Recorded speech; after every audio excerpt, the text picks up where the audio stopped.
Welcome to Harness Up with Haste Draft Horses and Mules, where we talk all things related to these magnificent animals. From their history and uses to training and care, we cover it all. Join us as we chat with experts and enthusiasts in the field, share stories and tips, and explore the world of draft horses and mules. Whether you're a seasoned owner or just curious about these gentle giants, this podcast is for you. So harness up and join Haste Draft Horses and Mules for some lively discussions about these God-given creatures.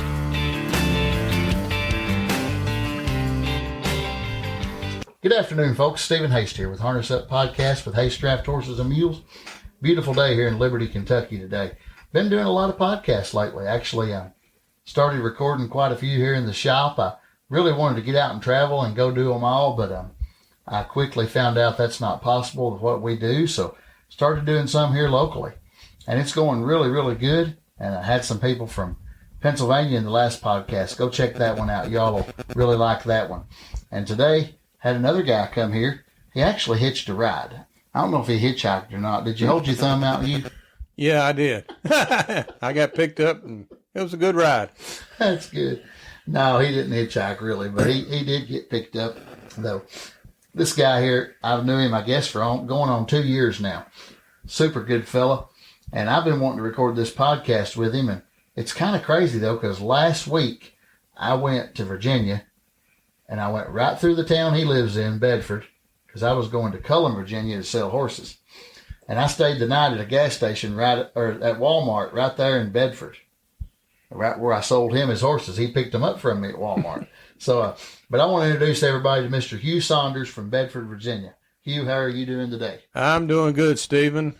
I've really enjoyed the team of horses I got from you. If anybody wants a good team of horses, they need to call Stephen and Henry. What do you think about it here? I mean, you don't come to Kentucky much, probably. It's the first time I've been here, and it's nice. Is this your first time you ever come to Kentucky? Yeah, that's right. Really? That's right. Yep. Well, I go to Tennessee every year, but just not quite make it to Kentucky. Because you go right through the tri-state area and cut around Kentucky and go on in. Yep. Yeah. Yep. Well, so it's different here than Virginia. Oh, it is. One thing I guess, all right, I like Kentucky better than Virginia. I'll say that. You know that, of course. But one thing I do like about Virginia better than Kentucky, the climate.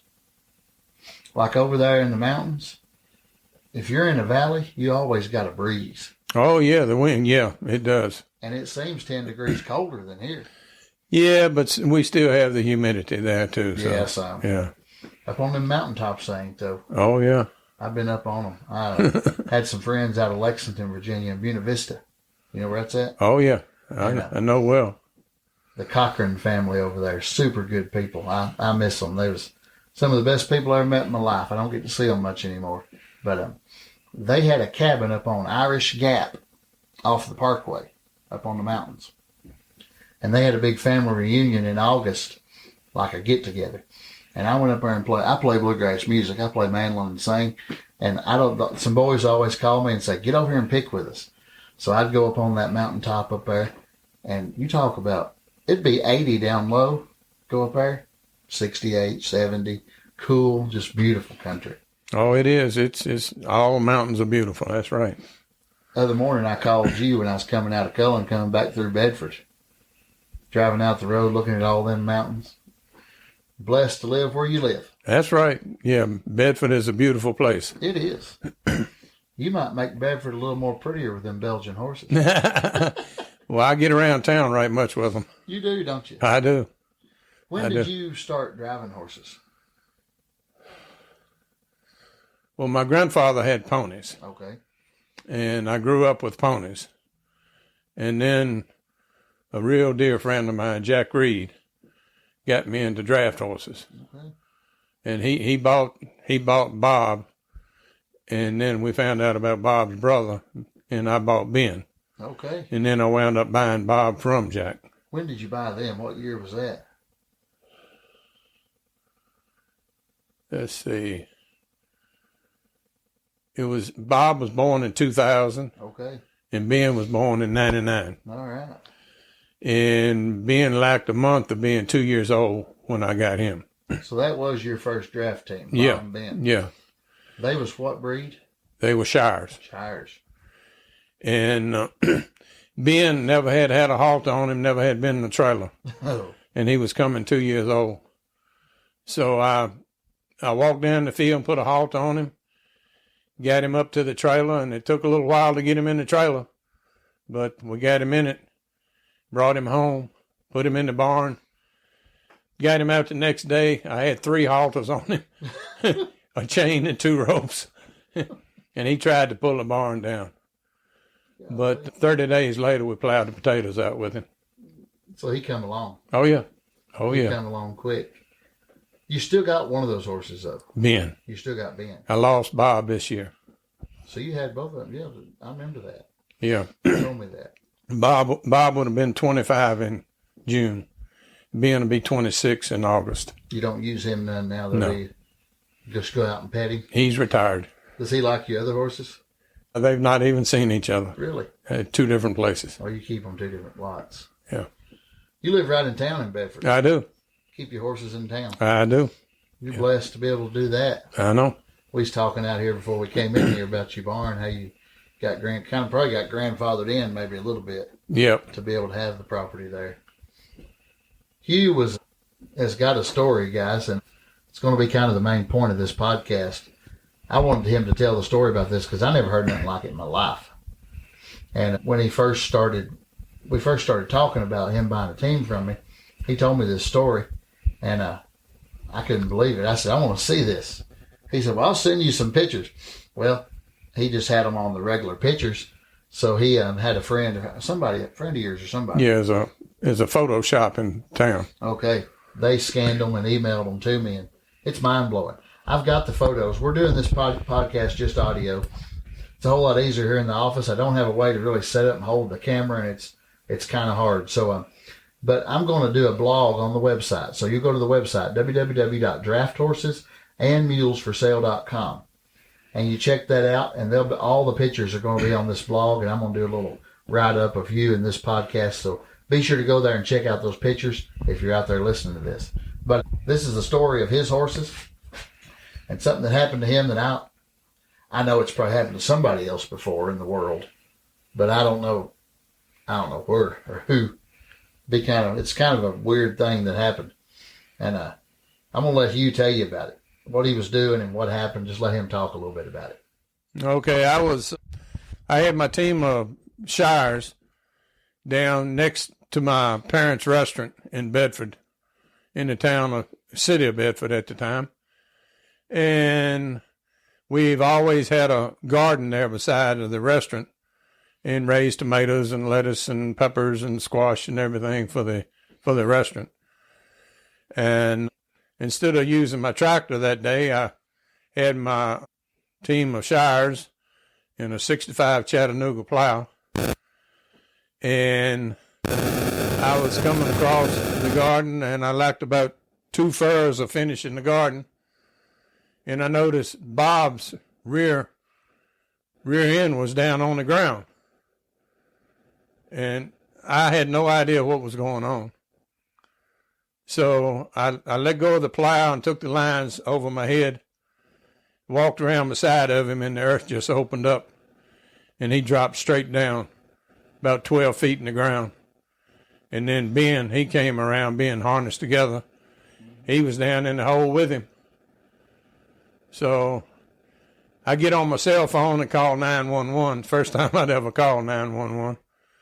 And said, get me a backhoe down here on 4th Street. I got 2 horses in a sinkhole. And the city did send a backhoe down there. And somebody called a friend of mine, Smith Ferris.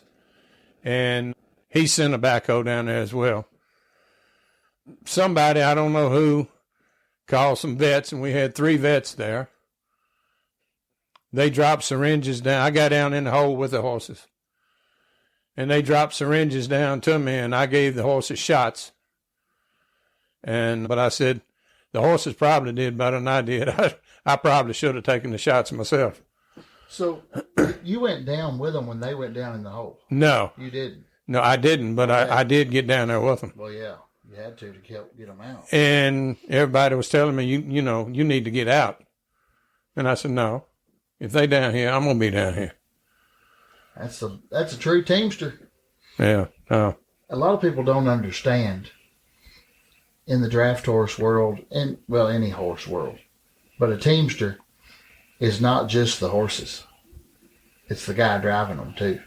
It's a 3-part team, not 2. And that's the way we are. Like if I'm out on the road and I have to sleep in if the horses have to stay all night in the trailer, I'm staying all night in the truck with them. I ain't going to leave them, you know. And that's the same way with you there. They're in the hole. You're going to go in there with them. That's right. Yeah. So how long did it take to dig them out? Like it took about 2 hours because one horse was facing east and the other horse was facing west. And Bob was facing east, but all the dirt that was on top of the ground when it broke through packed around him when he went down. I guess, yeah. And then Ben went in, so he really wasn't confined like Bob. And so they took a backhoe and they dug a ramp in front of Ben, left a wall of dirt in front of him, dug the ramp, and when they knocked that wall of dirt down and he saw daylight, man, he was out of there. But Bob, they dug a ramp in front of him, but we had to hand dig around him and try to get as close with a backhoe, hopefully not hitting his legs, you know. And it was scary. Oh, yeah, I bet it was. And he was trying so hard, and I was trying to hold him to keep from him falling over backwards, you know, and breaking his legs. Didn't know whether his legs were broke or not anyway. What injuries did they sustain? Absolutely nothing. I took them to the Bedford Animal Hospital for the night, and they had no injuries from that. But Dr. Nell Brown was one of the vets that was there, and she found a squamous cell skin cancer in Ben's eyelid, and she removed one whole eyelid and part of another one. To this day, you can't tell it. What do you think? Was it a gap? What was it? What was the hole?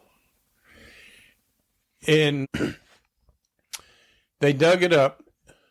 The city sent a trackhoe down there to dig it up. And it was a 3-foot terracotta pipe that ran a spring across our property. And in doing research, which I did a lot of research in 3 years. Oh, yeah, I bet you did. Yeah. In 1891, 4th Street came over top of the railroad track. In 1905, they dug all of Bedford Avenue out and put the road under the railroad track. So all that dirt in 1905, what were they moving it with? Scoops. Horses. Yeah, horses and pond scoops, we call them. Yep. So they laid a 3-foot terracotta pipe in that spring and covered it over and made our lot that our restaurant was sitting on. Unbelievable. Yeah. Is the restaurant still there today? The restaurant is still there. Is it open? No. My sister sold it. So when you go past, you still go past that lot? Every day.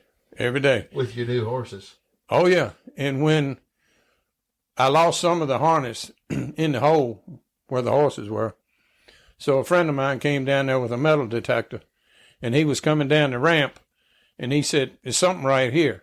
I said, "No." I said, the harness is down here in the deep hole. So he went down there and showed me where to dig. I was down there digging. He went back up. He said, "Here it is." It was a Civil War bullet. See, all that was covered over. And this was probably 4 or 5 feet in the ground that he found a Civil War bullet. Crazy to think back that far, but Virginia's an old state. Like, what year, 17? I can't remember. Oh, when it started? Yeah. 1607. 1607. In Jamestown. Virginia's got a lot of history. Oh, yeah, it does. A lot. It really does. But Yeah, the Civil War bullet. Yeah, we was talking about Gettysburg and Civil War. We just did that podcast, and there's those bullets everywhere. Mm-hmm. I'd say there's a lot more around where you're in that hole than that one you found. Oh, yeah, most definitely. Yeah. But that's amazing. The chances of that happening to somebody in a team is slim to none.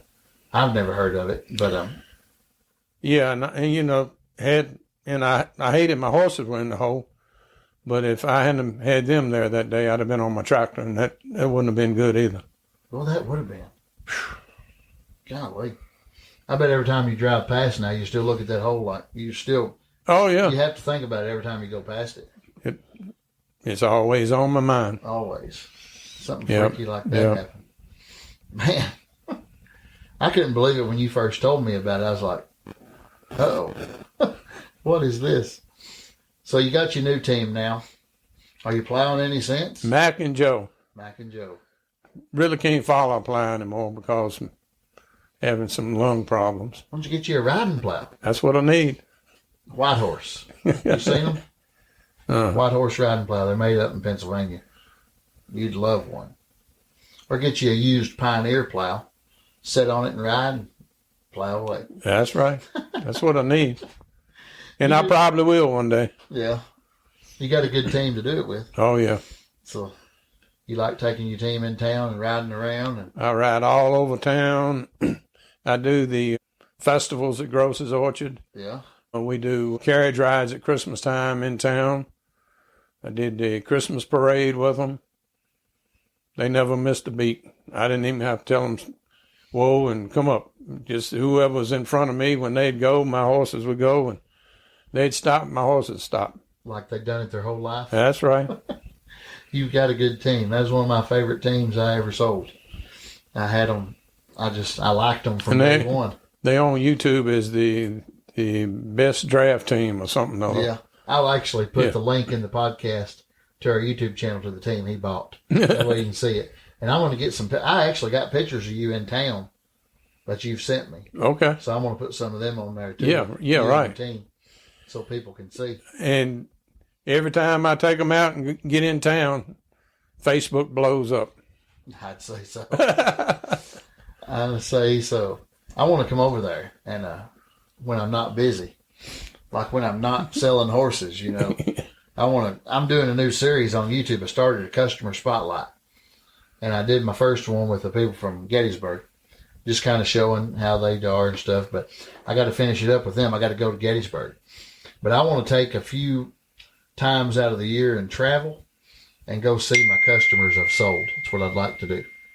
Go see the customers I sold with their teams and visit them and do a video. Okay. I'd like to come over and do one with you. That would be good. And we could go to the site where the horses went in the hole and go ride your team and check them out. It'd be fun. Yep. Then I need to go see some more people in Virginia. We got a lot of people in Virginia. Jason Rutledge, you know Jason. He's in the Suffolk Association. Okay. Horse logger. Big Suffolk guy. He's probably in the Draft Horse Association. He's down in Floyd, Virginia. Okay. Good friend. He called me the other day, actually. I need to go see Jason and do a podcast with him and all kinds of. I could really travel full time and never run out of places to go. I'm sure. Well, I'm sure. I'd love it. I know that. Like I say, y'all have got a good name out there, and that's what it means. That means everything. We just try to be honest and just be truthful about everything we do, you know. That's where it starts. You got to be honest to people. Yep. That's what we do. And like I say, I bought my horses right after you started, I think. Pretty. Yeah. Well, me and Henry started together in 2023. Well, yeah. That's when I bought them. Yep. In December of 23. Yeah. Me and Henry started, well, Henry worked for me all the time, you know, riding and doing videos for me since about 2014. You can go back. You ever went back on YouTube to our oldest videos? No, I've watched mine several times. You can go back to YouTube and type in the oldest of our videos and go back and see Henry as a young pup. Okay. Riding mules back in 2014 and 15. And that's crazy to think. I'm talking about how that's a long time ago, but 10 years ago, but it ain't too long ago. 10 years goes by in a hurry. And then I sold him part of the business in May of 23. So he became a full-time partner in May. Okay. And that's when we started working hard. Yeah. Because he makes you work hard. Never stops. He's good. He. I don't want to talk too much about him on the podcast. I don't want him to get a big head. He'll get all big-headed if I start doing that. But, no, I'm joking. I'm blessed to have him. And he's blessed to have me. There you go. It's a team effort. It is. It's a big team effort. And it's a team not only with me and Henry, my wife, his kids, my kids, the workers, James Ray that works for us, even down to NNA that builds the harness, to Roberts that built these carriages, to Weaver wagons in Ohio, it's a team effort from everybody. Yeah. And also it's a team effort for the customers like you, because without you we couldn't do anything. So it's a major team effort. The competition, too, we got to thank the competition, you know. I went to a meeting once, about a year ago. And a guy told me, he said, don't talk bad about your competition. Help them and thank them. And that's the best thing you'll ever do. There you go. And since then, I've tried to do it. If I meet competition, I say, thank you. Or just to be nice. Help them. Just help everybody. That's what we try to do. So, and it works. So, sure does. You got anything else you want to say, Hugh? No, I don't guess so. Like I say, I still have Ben, and Ben's he's doing good. I'm real proud of him. Still getting around. Yeah, he's got a little catch in his get up, but yeah, he went in the whole front first. Okay.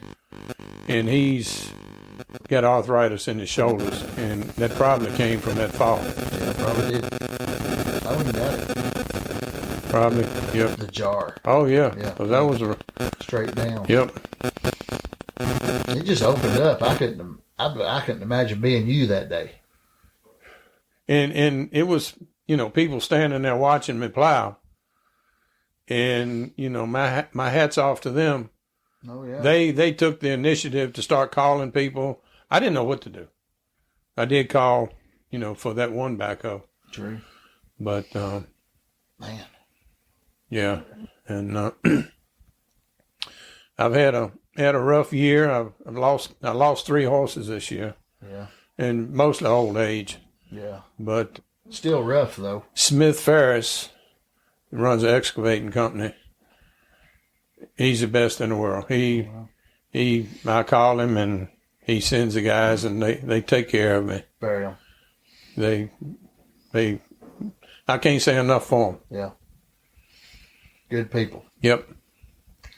I like good people in the world. That's right. It means a lot. It means a whole lot. I got some of the best friends, man. I mean, just rock solid people all across this country. And you can't put a value on a friend. You can't.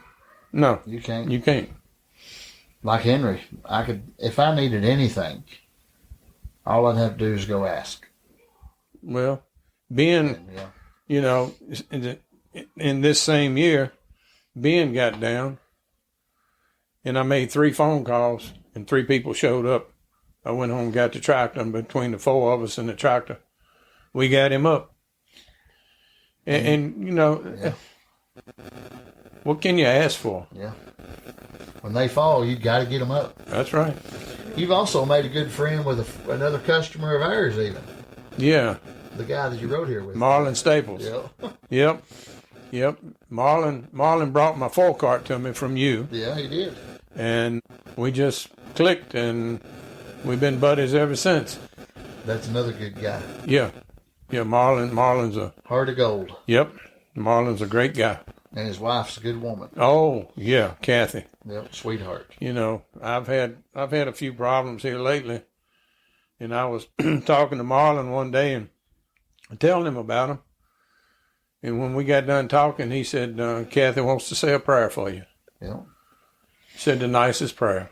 That's good. And it helped because I'm still here. Every time I see her, she comes up to me. She wants a hug. There you go. She ain't going to shake your hand. Yep. She's going to give me a hug. Well, that's what happened this morning when I got to their house. Yep, that's good. Yep. Did you have breakfast? I had breakfast at home before I left. What time did you leave Bedford? 3:30. God, No, I left at 5. I got up at 3:30. You're See, tired. I grew up in a restaurant, so I do all the cooking. Yeah.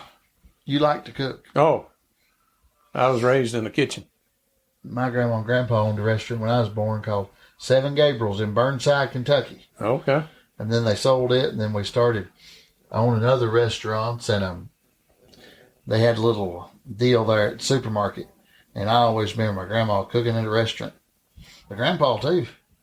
He's serious about it. He cooked. Oh, yeah, well, my papa, he was a real cook. Yeah. He taught me a lot. Yeah. And then he got me into the ponies, and I've still got all of his pony wagons and pony carts and a harness and saddles and Everything. then when Jack Reed, my buddy that got me into draft horses, when he passed, his daughter Diane told me, said, everything that's horse related of Daddy's is yours. It's yours. Because you were just like a son to him. Now, you still got your wife? Yeah. Okay. Shout out to your wife. Norma. Thank you for letting you come today. And so when Jack passed away, I called Marshall Cofer, and he brought the wagon and horses to the funeral home. And now, Marshall was with you when you when picked the horses up. Okay, so I met Marshall. Yeah. And so I asked Marshall, I said, can I ride? He said, sure you can. He said, get up here. So when we got Jack loaded up in the wagon, and so he handed me the lines, and he said, here, I want you to drive. Said, this is the last time we'll get to ride with Jack. So that meant a lot to me. Yeah, that's good. They're texting me out there. Henry's texting me, wanting to go eat. Well, he said, are we all going out to eat? I think we are. That's what he says. So, Oh. all right, Hugh, we're going to cut it off here and go eat because I'm hungry and you're tired and hungry too, probably. So, but stay tuned, folks. More to this to come. Me and Hugh's going to do a video over in Bedford. All right. Here pretty soon, as soon as we get a chance. Thank you, Stephen. I appreciate you. All right. Folks, thank you all for listening. And if you have any questions, give me a call, 606-303-5669. Be sure to check out the website at www.drafthorsesandmulesforsale.com. And also, guys, on social media, you can follow us on Facebook, Instagram, TikTok, all the social media outlets. And also, if you're in Bedford, Virginia, and see a guy named Mr. Hugh driving a team of Belgians through town, stop and say hi to him. He'd probably appreciate it. So, thank y'all, and God bless you. Until the next one, we'll see you soon.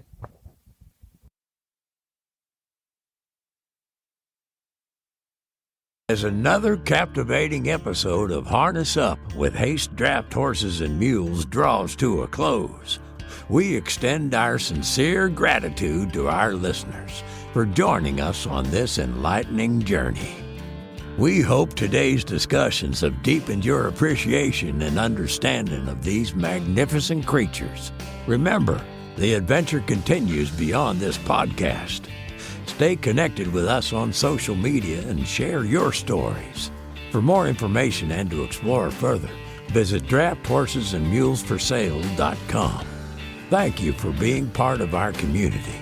Until next time, keep harnessing your curiosity and passion for these God-given creatures.